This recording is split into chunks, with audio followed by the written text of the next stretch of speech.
À la une de grands magazines, sur des couvertures de livres, dont quelques best-sellers, dans des clips, ou sur des affiches, dont certaines sont devenues mondialement célèbres, vous avez certainement déjà vu une image signée Mathieu Persson. En 10 ans, il est devenu l'un des plus demandés dans sa profession, un métier pas forcément très connu, celui d'illustrateur. Alors illustrateur, c'est particulier puisque globalement, c'est quelqu'un qui va donner une image à un objet qui ne lui appartient pas. Par exemple, donner une image à un article de journal, à un événement, à une couverture de livre. C'est une démarche artistique, évidemment, puisqu'on recherche à la fois un côté esthétique, on recherche à avoir une patte, on recherche à avoir du sens, mais avant tout, la chose la plus importante en tant qu'illustrateur, c'est le propos qu'on défend. Voici la première illustration publiée par Mathieu Persson. C'était dans le magazine Kansai en 2013. Pourtant, dans son parcours jusque-là, rien ne le destinait à devenir illustrateur. C'est arrivé un petit peu par hasard. Moi, je me suis cherché pendant très longtemps. J'ai fait des études scientifiques parce que mes parents étaient profs de maths. Et puis, très rapidement, je me suis laissé embrigader dans des métiers de l'informatique parce que ça marchait bien à cette époque-là. C'était avant le 11 septembre, c'était la bulle Internet. Et puis, je me suis fait un peu berner par tous ces métiers qui étaient censés être des beaux métiers, mais qui ne m'ont jamais vraiment épanoui. Très rapidement, je me suis dit que je n'allais pas pouvoir rester toute ma vie là-dedans et qu'il fallait que je me trouve une échappatoire. Et c'est venu par le dessin, un peu par hasard. Je faisais de la musique et puis j'ai eu une idée de comédie musicale illustrée. Et je me suis pris de passion pour ça. Pour deux raisons. Une raison qui est le plaisir de créer quelque chose. J'ai toujours eu ce besoin-là. Et au-delà de ça, c'était aussi le plaisir de pouvoir m'exprimer, de pouvoir dire des choses. Et j'avais trouvé là, avec l'illustration, un média qui me permettait de dire des choses, de prendre position et de raconter des histoires. Un choix d'autant plus étonnant que, Mathieu Persson l'avoue lui-même, il ne sait pas dessiner. En tout cas, pas avec un papier et un crayon. Aujourd'hui, une illustration, la moitié du travail, ça va être l'idée. Notamment en presse, par exemple, où on est vraiment sur de l'illustration qui doit être conceptuelle, qui doit donner un message, qui doit donner un angle à un article, à un propos. Et parfois, la réalisation graphique d'une telle idée n'est pas forcément très compliquée.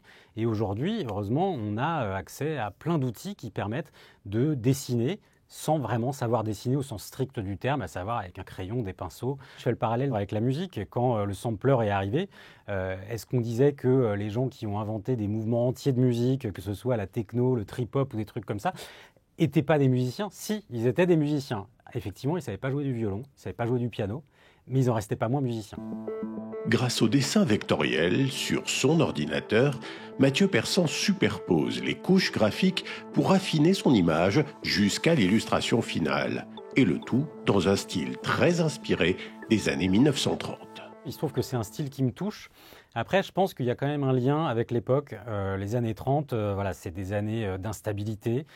C'est des années où on a l'impression qu'il faut aller à l'essentiel, il faut aller vite, il faut donner des messages parce que le monde est un peu sur la brèche. Et c'était comme si le graphisme, après les années 20, où on était sur un design très luxuriant de l'art nouveau, on arrivait à des lignes droites très dures, très efficaces, qui étaient finalement même des outils des dictatures naissantes.